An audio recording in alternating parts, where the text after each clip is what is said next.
I'm Kisha Winston, and on behalf of the FBI family, I'd like to thank the Tom Joyner Morning Show for allowing us this opportunity to speak to you about FBI careers, a career like no other, the chance to become a part of the Tom Joyner family reunion. I'd like to bring out my guest, which is SAC, which is Special Agent in Charge of the Columbia Field Office in Columbia, South Carolina, Jody Norris. Our next panelist is Deputy Assistant Director of the Criminal Investigation Division, Calvin Shivers. And we have Special Agent in Charge of the Jacksonville Field Office in Jacksonville, Florida, Ms. Rachel Rojas. Okay, thank you guys. So today we'd like to speak to you about careers in the FBI. Can I see by a show of hands, how many of you have already determined what your career aspirations are going to be in the next 5 years? Okay, good. How about in the next 10 years? Okay, and to my panel guests, please raise your hand if in the last 5 years you've mapped out your career aspirations and they have all come true. Okay? So as you see, it's not 100% guarantee on the path that you think you're going to follow is the actual path that you follow. And so today we want to make sure we talk to you guys about being ready when those opportunities arise and may point you in a different direction to where your career may turn. One of the life lessons that I've learned is that you can never tell by a life experience whether or not it's going to have value. So you need to be open and willing to try new things. One of the things that people have always said, what do you want to be when you grow up? But today we want to change that narrative. And what I'd like to ask you is, what kind of person do you want to be when you grow up? And also, and people say, well, I want to work for the FBI, or I'm interested in a career, they want to know, what avenue do I need to take? How do I get there? But what I want you to think about is, what are you good at and what you're passionate about? And those are the things that we want you to pursue in order for you to come and work for the FBI. So right now I'm going to take this opportunity and have each of the panelists introduce themselves. They're going to give you a little background information about their education, what they did prior to joining the Bureau, and what they are doing currently. Good morning. As Kisha said, I'm Jody Norris, and I'm the SAC over the Columbia Division. I started out at South Carolina State University. That's what I'm talking about. Go Bulldogs. And I achieved a degree in business administration.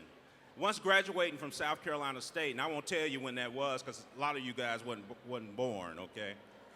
But I decided that I wanted to get an MBA, so I enrolled in school to get my MBA, but I also worked as an industrial recruiter in South Carolina, where you recruit industry to the state.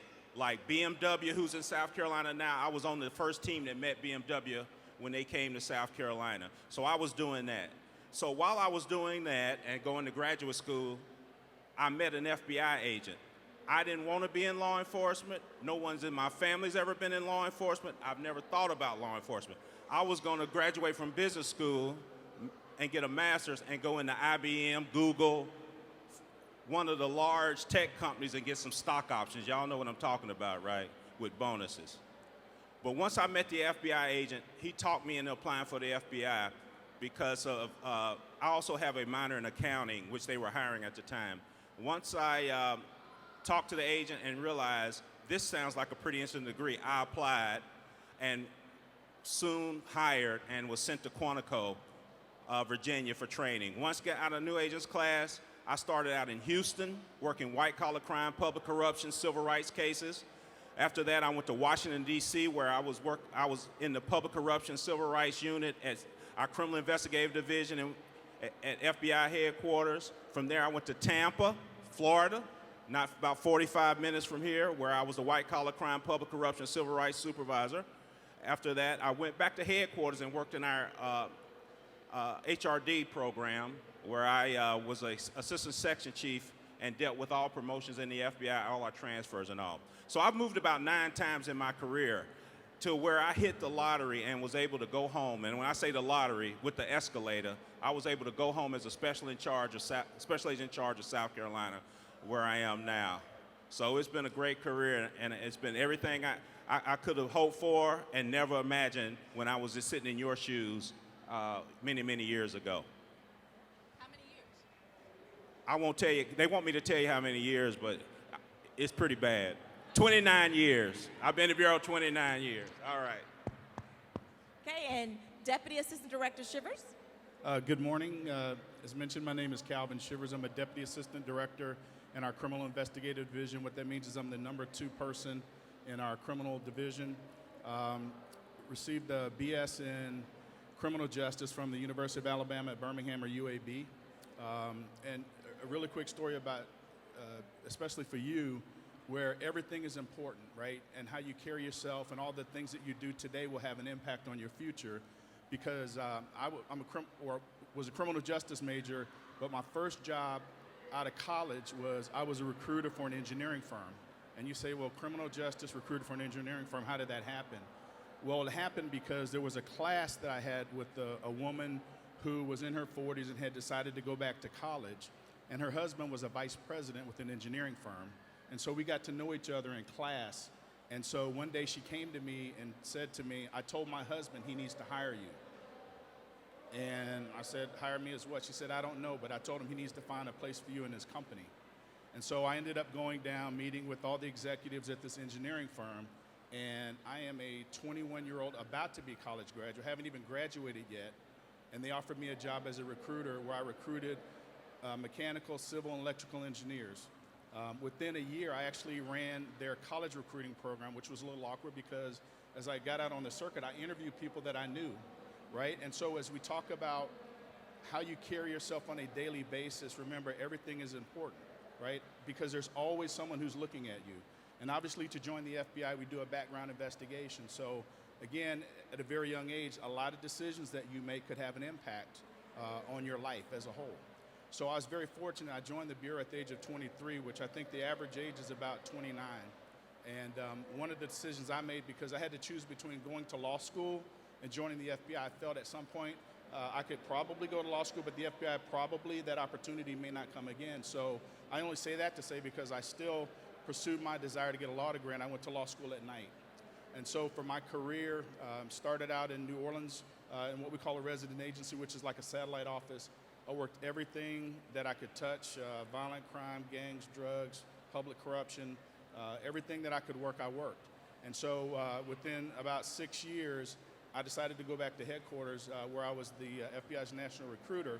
And I made that decision because that's where I could go to law school at night. And so that's where I got my law degree. From there, I ran our Safe Streets Task Force in our Washington field office, investigating gang and violent crime cases, took a couple of positions at headquarters, and decided to kind of diversify because the majority of my career was on the criminal side of the house. I went to Iraq. I took 2 tours, and I served the FBI's counterterrorism mission in Iraq on 2 occasions. And from there, I was Assistant Special Agent in Charge in San Antonio, Texas, and then I was promoted to the Special Agent in Charge of our Denver division. So I say to you that for those who didn't raise their hand, don't be discouraged, because for me, my freshman year in college, I thought I knew what I wanted to do, and that was business, because that's what I was told. But what I had to do was to find myself, what I wanted, what I had an interest in. So even for those who didn't raise their hand, it's okay. But just continue to grow and make progress, and you will achieve your dreams. And Special Agent in Charge, Ms. Rojas. Good morning. So my path is a little different than my colleagues. I went to Boston University and had my degree in broadcast journalism, and nowhere in the world would I have ever thought of law enforcement. I went to school to follow my aunt, who was a reporter in New York City, and I thought that was the most exciting job out there, is to go out and go talk to people, and that's what I wanted to do. And after I graduated, right before I graduated, the one thing that I am grateful that I did, and I highly suggest if you have the opportunity to do this, is I did an internship, and I worked at the White House, and I worked for the First Lady and her Communications Directorate, and that gave me an eye-opening experience to law enforcement, which I had never seen before. And I got to meet a lot of the Secret Service agents, and I got to meet some of the snipers that are sitting on top of the White House, and I said, wow, why didn't I think of this before? This is an exciting job. I had no idea that this is what law enforcement did. And then I went back out to New York, because you went to school, spent a lot of money going to college, went out and did the reporting, and I did a lot of the work out in the field in New York City, but it wasn't just rewarding. I felt like I went to school and I just wasn't getting that passion that I had. And luckily I was doing part-time work at a local bar. I was bartending, not drinking at the bar. And I was fortunate enough to meet a lot more law enforcement that way. And interestingly enough, I became friends with a lot of people that worked around in that area, and a lot of the law enforcement would shop and come down there during the day. And the recruiter just happened to come in and ask me for directions, and she asked me, would you ever be interested in working for FBI New York? And I said, no, not really. I'm trying to figure out why I spent all this money to go to college and I don't want to be a reporter anymore. And she said, well, don't be disheartened. You should look at the opportunities. I know we're not hiring special agents at the time, but we are hiring for professional staff. And I said, I don't even know what that is. I didn't know there's a difference in the FBI. And she spent the time with me to say, believe it or not, our professional staff are really the backbone to this agency. You should try to have an opportunity. So she gave me an application for the Special Surveillance Group. And I asked her again, what is that? Like, what does that mean? She said, oh, you're going to ride around New York City and you're going to chase the spies. I said, spies? Man, I must be living in a bubble. And I've been in New York my whole life. What do you mean there's a bunch of spies running around New York? And I will tell you, that was the most exciting experience to go out there and basically protect the nation's secrets. And that's your job. And many people don't even know that they're out there. And they're surveilling individuals who want to do harm to this country. And I said, wow, this is a really rewarding experience. And I did that for several years, and I did it when I was very young. I was only 25 when I joined the FBI. And then they started opening the gates to be an agent again. And I was knocking on every door, so like Kisha's been saying, an unexpected agent, I was that unexpected agent. I was happy chasing those spies around New York City. I never thought in a million years I was going to put a gun in my hand and I have to shoot somebody. I was like, no, never. I don't even know what that entails. I'm not into that. And I took the opportunity. I took that leap. And I will tell you, it has gone by so fast. It's unbelievable how much time flies by. So I started out as an agent in New York City. I was very fortunate to go back to my home. And then, like our peers said, a lot of the leadership growth means you have to go back to Washington, D.C. So many of us moved twice to go back to D.C. And then now I've been fortunate in the last 6 months to be the special agent in charge of Jacksonville. And I'll tell you, if you ask anybody in my family, there is no way any one of them would say, I cannot believe she's running the FBI of Jacksonville in Florida. They would never believe it. And I will tell you, I am so blessed. So take those opportunities, open yourself up and be vulnerable, because I will tell you that's what I did, and I am so grateful that I did that. It's the best experience, best job. I never will look back, and I'm hitting my 23rd year in the organization. So go figure. So Ms. SAC Rojas, how would someone apply for a job at the FBI? So the first place is go on the internet, fbijobs.gov. Go on there, check it out. Open up all those different clicks that are there. You can learn about how to be an agent. You can learn how to be a scientist. You can learn how to be an intern. Take the 5 minutes and click. Otherwise, take advantage of today. You've got a lot of great people at that booth around the corner. Ask us any question you want. Don't be shy, and definitely come on in and apply. Perfect. SAC Norris, you've handled public corruption, bank failure, telemarketing, healthcare, and other types of fraud cases. as well as civil rights during your career. What is one of your most inspiring cases you've worked? The most inspiring case I worked happened right here in Florida. When I was a supervisory special agent over in Tampa, I got a call one day from a sister of a billionaire who was offered moon rocks for sale. This billionaire was nationally known for collecting rocks. He was a gemologist type guy. And he was getting calls about buying moon rocks. And that if he was interested, they had some and they were for sale for at least $100,000. Well, this gemologist knew that owning moon rocks is illegal. So he lived in Belgium. He called his sister, who happened to live here in Orlando, and said, hey, I'm getting this call. It's either a scam or they stole moon rocks. Can you get someone at the FBI to help me? So his sister called my office, and I talked to her. And basically, she told me the story, and I thought it was fraud. I thought they were just going to pick some rocks up outside and try to sell them to this gemologist. So we started it out as a fraud case. However, after he agreed and we took over the conversation with the actual person who was trying to sell the moon rocks, in Houston, Texas, Johnson Space Center out of Houston, Texas, someone broke into Johnson Space Center and stole a 1,000-pound safe containing a sample from every Apollo 13 mission of moon rocks. So we heard about that. The NASA administrator called the FBI director saying, hey, I've been on the job for 3 weeks, poor guy, and the worst security breach at NASA just happened while I was here. They're going to fire me if I don't make this right. So the FBI Director Mueller, called around and found out that we had already opened a case here in Florida on that case, but we didn't know who did it, and we didn't know, where the moon rocks were. I got this bug up here. Yeah.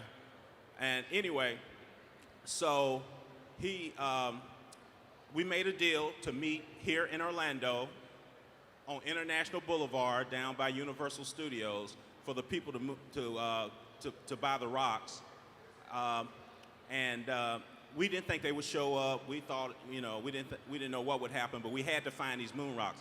One minor detail, these moon rocks were estimated to be worth $600 million.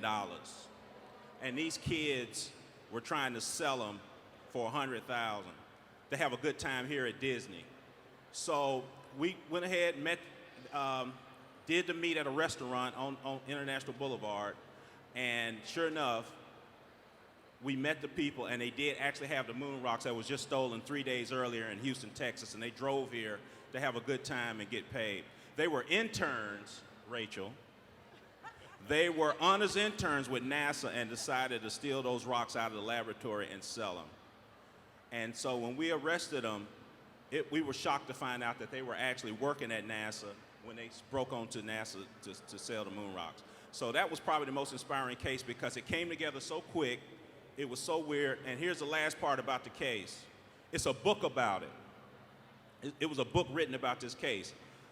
And the name of the book is Sex on the Moon. Sex on the Moon. Google it, buy it, read it. It actually happened. But that was probably the most inspiring, interesting case I've ever worked. Thank you. Thank you. Okay, DAD Shivers, you have an extensive experience dismantling violent street gangs and working violent crimes against children. Can you shed some light on some of the FBI programs at the Safe Streets, like the Safe Streets Task Force, or Rescue Me, or Victim ID? Absolutely. I think one of the preconceived notions about the FBI is that we do everything alone. In actuality, our relationship with our state and local partners is critical. And so there are a number of task forces that the FBI runs on our national security side of the house, such as our Joint Terrorism Task Force, and on our criminal side of the house, such as our Safe Streets Task Force, where we partner with state and local law enforcement to really have an impact on communities. And so we have a number of task forces to also include our Violent Crimes Against Children Task Force. And so I think one thing that may resonate with young people as we look at various issues.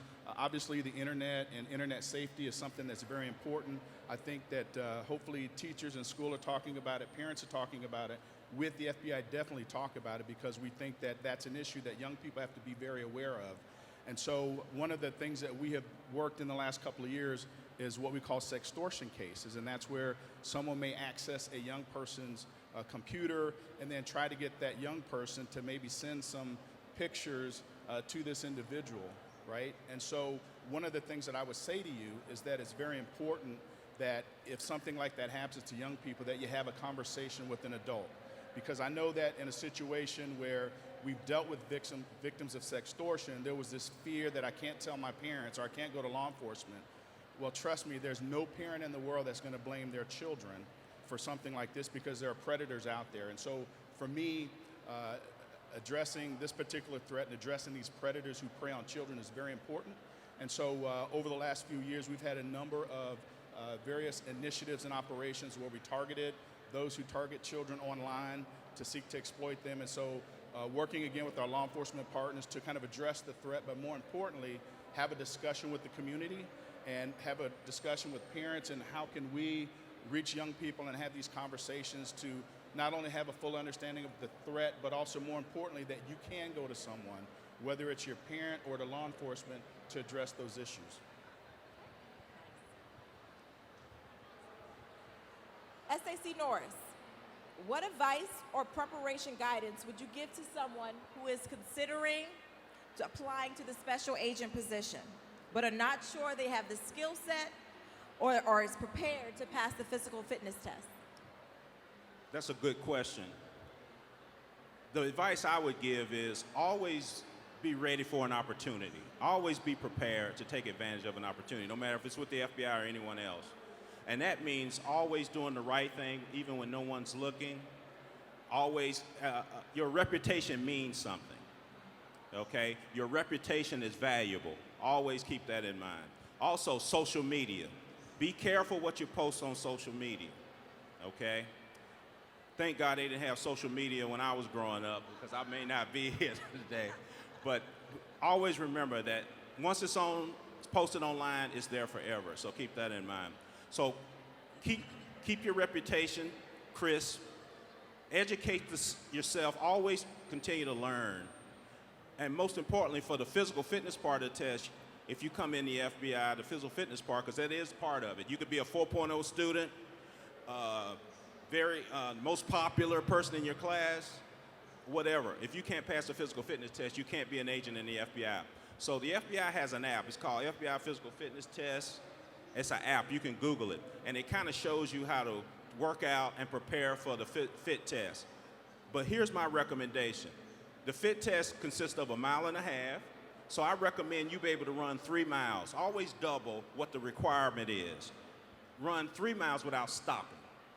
If it's 30 sit-ups, do 60 sit-ups without stopping. If it's 20 push-ups, do 40 push-ups without stopping. And do that on a consistent basis, and you'll pretty much pass most fit tests, not only with the FBI and military or whatever.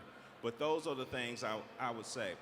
And always, sometimes an opportunity may not look like it's right for you like it didn't for me. I had to see the agent that recruited me twice.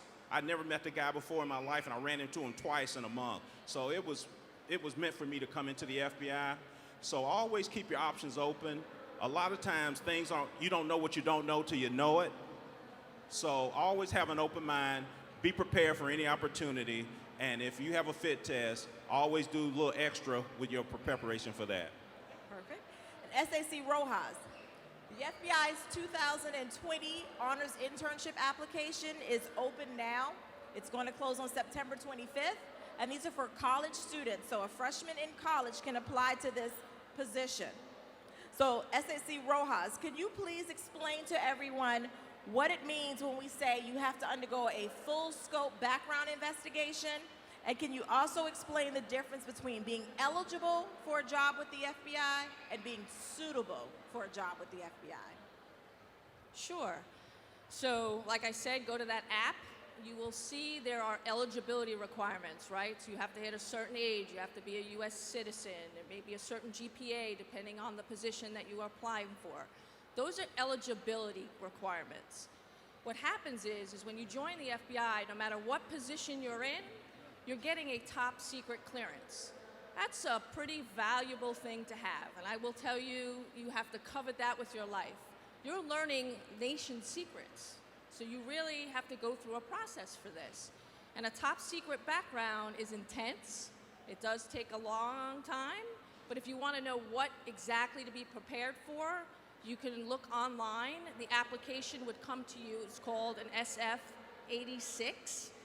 And what you'll see is about 136 pages online. There's about 29 sections you fill out.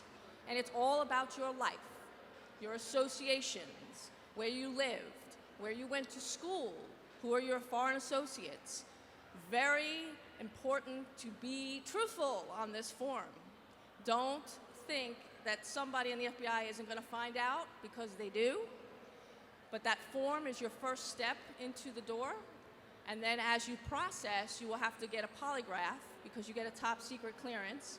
And I know most people are probably not excited about getting a polygraph, because I can tell you I'm not excited about getting a polygraph either, because you will face this throughout your time in the organization. We've all been polygraphed at least 5 times, because we're all older up here. And then it's not as terrible. You will go in nervous. If you didn't go in nervous, I would be nervous for you.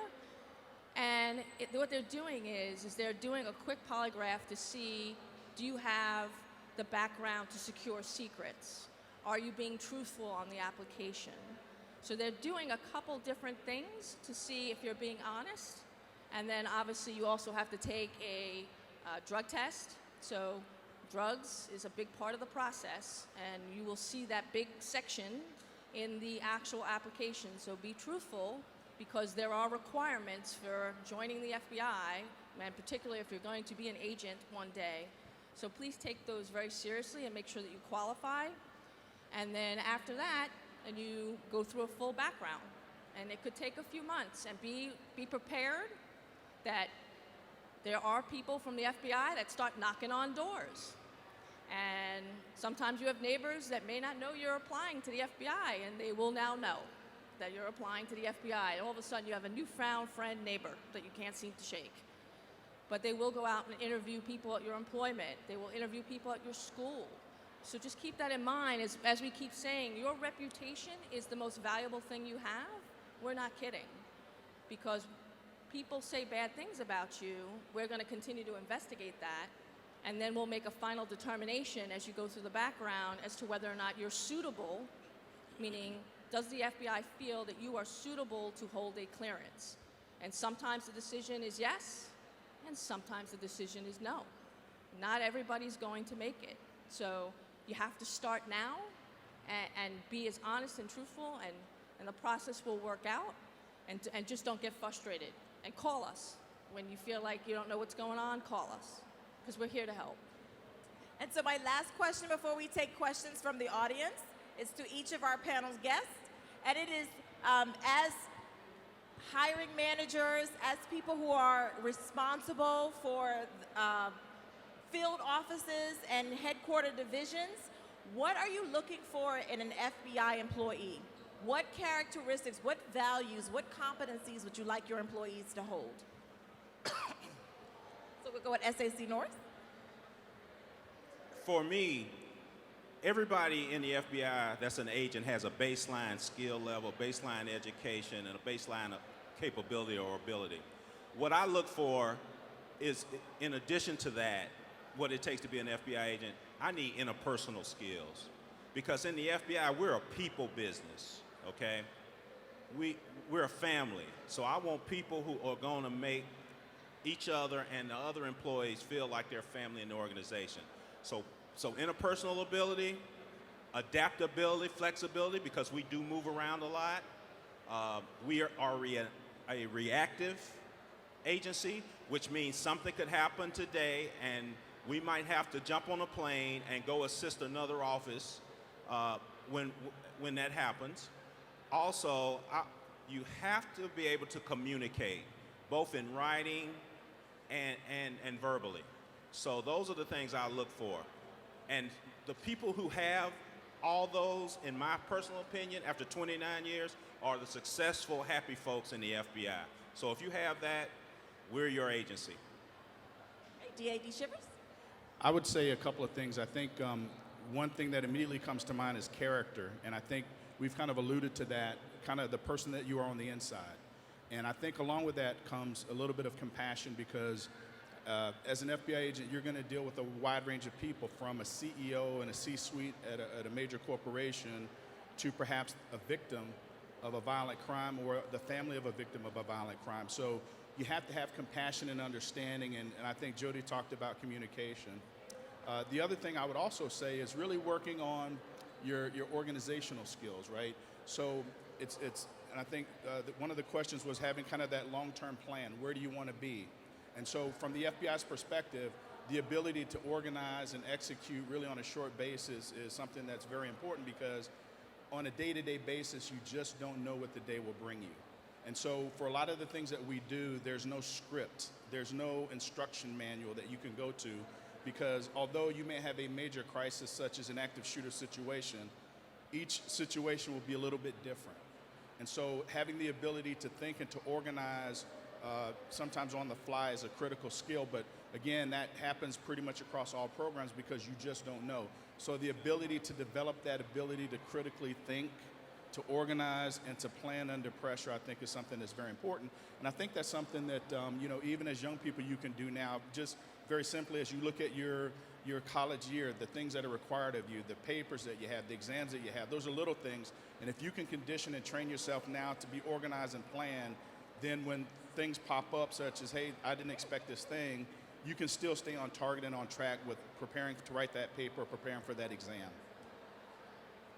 SAC Ross? And I'll be short so we can get to the questions in the group. I think the most important thing that I'm looking for is that you're going to do the right thing for the right reason and the right way. So there's a lot of people who will always do the right thing, but they may scorch the earth in the process. And that's not what we want in the FBI. We want you to do the right thing for the right reasons, and you have to remember that integrity is a big part of who we are, and that is what's expected from the people that we serve. So just remember that being honest and truthful, and be a team player, because the FBI is not one organization, and it's like our predecessors just said, we are one big family, and you get to work with all types of partners, whether it's law enforcement or even working with the intelligence community. So it's very important that you want to be a team player, because without you being a part of the team, you just can't succeed here. Well, we want to thank you guys. Does anyone have any questions for us that would like to come to the mic?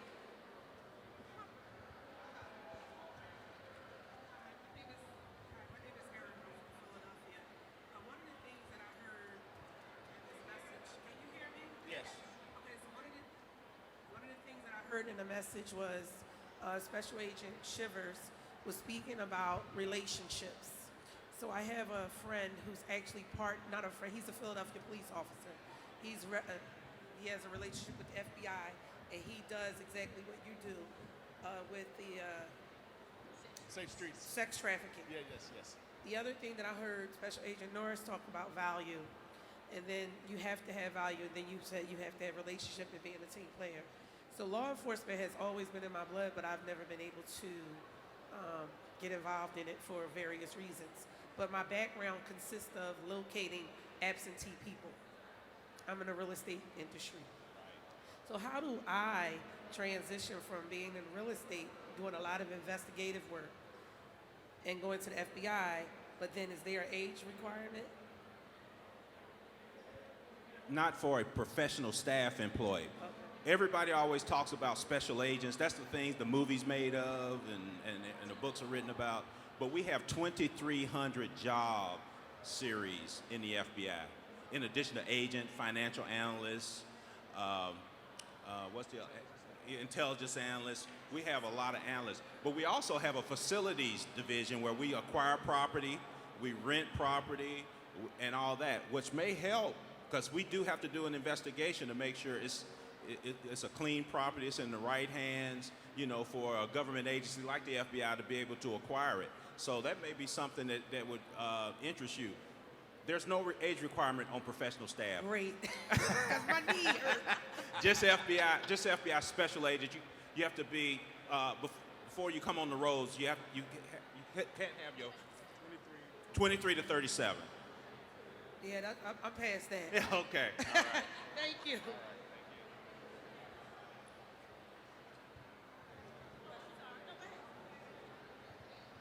Hello. I am actually surprised and honored to know that my granddaughter, who's started her junior year in college, is even interested in being an FBI agent. So I'm applauding her on that. So my question is for you, ma'am. Have you, or at any time from the beginning to now, felt any type of differences as being a female agent than a male agent? Was it harder for you to get in and be active, same as the male agent? That's a great question, and I think a lot of people would think that being a female, that you're going to be treated differently. So I will tell you, you could face that. I have faced different challenges, but it's all about who you are inside. And if you're going to let people take away that confidence that's in you, then you're already going to fail, right? Okay. So when I joined in, I was on a drug squad. I was the only female drug squad agent. They made the mistake of thinking I was a fluent speaker in Spanish, only in probably the bad words, but not to do drugs. And I never did drugs in my life, so I wasn't a very good drug agent per se in the beginning. But I will say, yes, are you going to face challenges? Absolutely. But the whole point is, whether you're female or male, you do what's right for you, you keep that confidence, you keep your values, and you break through, because I broke through. I'm the first Hispanic female in the FBI as an SAC. That's unheard of. So I broke through. I want to know who's coming behind me. I want everybody else to keep coming through, and I know that my colleagues here can say the same. Doesn't matter your race or your culture. What you do is you take that confidence, you believe in yourself, you become friends with really good people in the organization. People in this place will take care of you, whether you're working day in and day out at the job. A lot of us see each other outside the job, but you have to believe in yourself, and don't let anybody take that away from you. My name is Chantel, and I go to Valencia College, but I have two questions, depending on your answer. So, you guys have to keep information classified and to yourselves, right? So you can't tell anybody about what you have to deal with at work sometimes. Oh, can you hear me? Yeah, I think I understand. So your question is classified information that you deal with that you don't really talk about, right? Yes. Yeah, so that's part of the job, the ability, and as we assess people, right, maturity is something that's very important. So there are a lot of times that we do deal with classified information, but not to bore you with all the details. There's different levels of classification, and so even on the national security side, secret, top secret, a lot of those things are secret or top secret. So it's really on a need-to-know basis. But even on the criminal side, even though it's not classified, it's not something that you discuss in a public setting, because a lot of our investigations are very sensitive, and it's a big world. You don't know who knows who. So that's the maturity part that we look for people who have the ability to not, talk about the FBI's business. So there's kind of policy about that. So that's something that's very important. Okay, and my second question was, does it take a toll on you mentally, this job? I know it's pretty stressful, so does it mentally drain you anytime, or specifically when you were doing the special agent on the spy cases? Yeah, so stress is a big part of the job, but that's why what we have is we have a lot of great help internally inside the FBI. We have a lot of employee programs to help us, and you have to be strong enough to admit that you need the help, and that's a big part of the program that we stress for a lot of our employees. But yes, is it stressful? Absolutely. You're going to have definitely pieces of stress, but it's how you manage it. But it's also pretty exciting, I will tell you. I mean, I every day I wake up, I continue to read what my agents are doing, and I say to myself, wow, we just took off, a violent crime predator from hitting 20 kids in a school. And that's stressful, right? Because people are going home. I've got people doing that work to try to capture him, and I can imagine the stress and the images they see is not very good. But that's okay, because if you know how to manage your stress, and we work with you on that, and we have a whole health department and mental health evaluation that you go through in the background to make sure that you're ready for the job. So don't fear the stress, embrace the stress. I think that's been a big part of the message that we're trying to tell you is embrace the change, take that opportunity, because you just don't know. And you'll be walking back like we are and saying, wow, where did it all go? Time flew. I feel old. So, Thank you.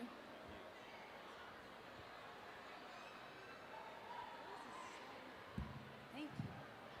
Hi, I'm Jordan. Like my grandma was saying, I'm a junior in college. Where, and, Jordan? Actually in Charlotte, North Carolina. I go to a community college. Okay. Next year, I'll go to UNC Greensboro. And what she was saying, I have actually decided on doing business management, but I'm actually really good with children. So right now, I'm kind of in between careers from childhood early education to business management. But now I might want to be a special agent. Yeah, might want to, yeah. Thinking about that now. But I really might want to do that.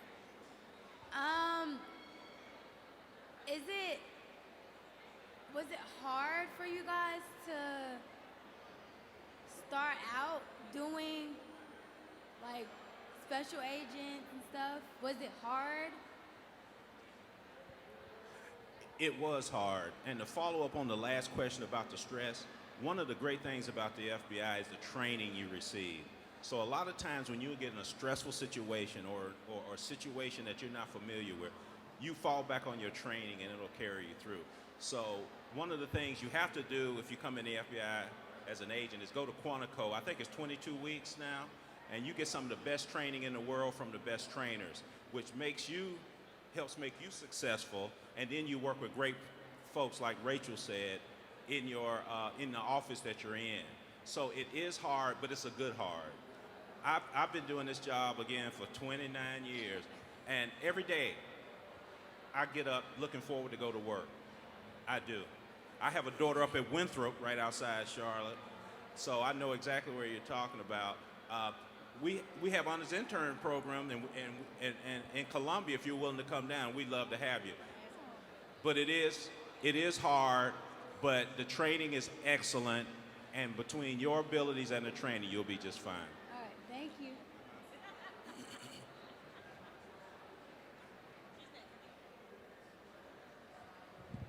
Hi, my name is Alexa, and I have two questions. One of them is, does the FBI deal with international law? And if it does, what type of international law? Because there's like political and then there's like business. Okay, so funny you should ask that question. I was in Mexico about a week and a half ago, and I met with the Attorney General of Mexico, and part of the conversation was the situation in El Paso. So we have legal attachés all over the world, and so we don't necessarily conduct investigations in other countries, but our relationship with our legal attachés is they form a relationship with these various countries because there may be things of mutual interest. So we may have a fugitive or a suspect in a crime who resides in that particular country and vice versa.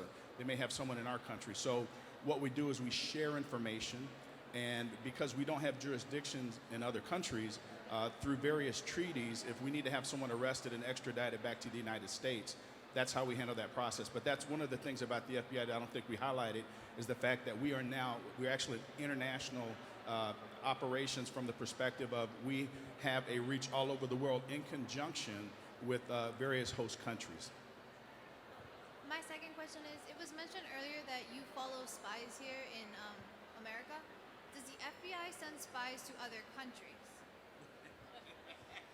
That's probably not us. That's probably our sisters, that we call them our sisters, which is the CIA. So the CIA handles a lot of the protection of the United States secrets by operating overseas, and that is their job, and the FBI is responsible for the United States. So that's how the two agencies partner, and like we've been trying to tell you is, it's not just the FBI. We work hand in hand with the CIA, with the NSA, and these are important partners, and you get opportunities, you get to see things you would never dream. Because I can tell you, for a lot of us, we've all gone through different tours with these different intel agencies. So, but it's definitely not us. So hopefully we don't get blamed for that. Hello, my name is Cortez Fisher. I attended Jones High School. My question is, how would you attend college while working for the FBI? Are you able to attend college while attending? Because I need to go do the internship.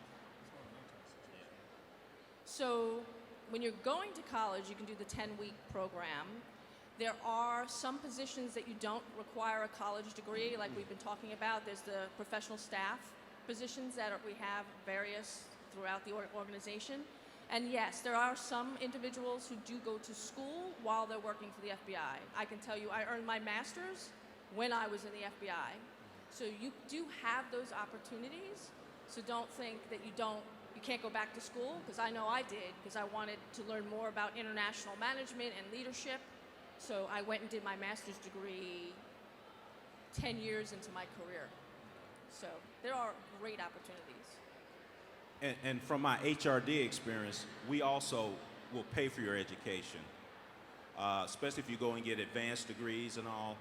It's part of our retention recruitment process to say, hey, good students, we'll pay you up to something a year to go to college and help you get your advanced degree. So yes, a lot of people in the FBI continue their education while they're working for the FBI.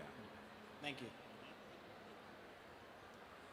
We're going to wrap it up, but I'm sure somebody wants to know, what's the starting salary at the FBI? So for a special agent, FBI agent, you start out, after you get out of Quantico, you get a portion of your salary. But once you graduate from Quantico, it's between $75,000 to $80,000 a year starting out. If you're in New York, you'll get to 80.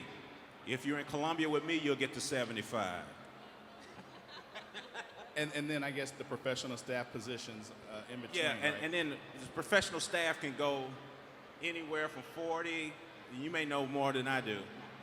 So our entry-level positions, which are GS7s, depending on where you live, it's about $40,000 to $45,000, depending on where you live in the country.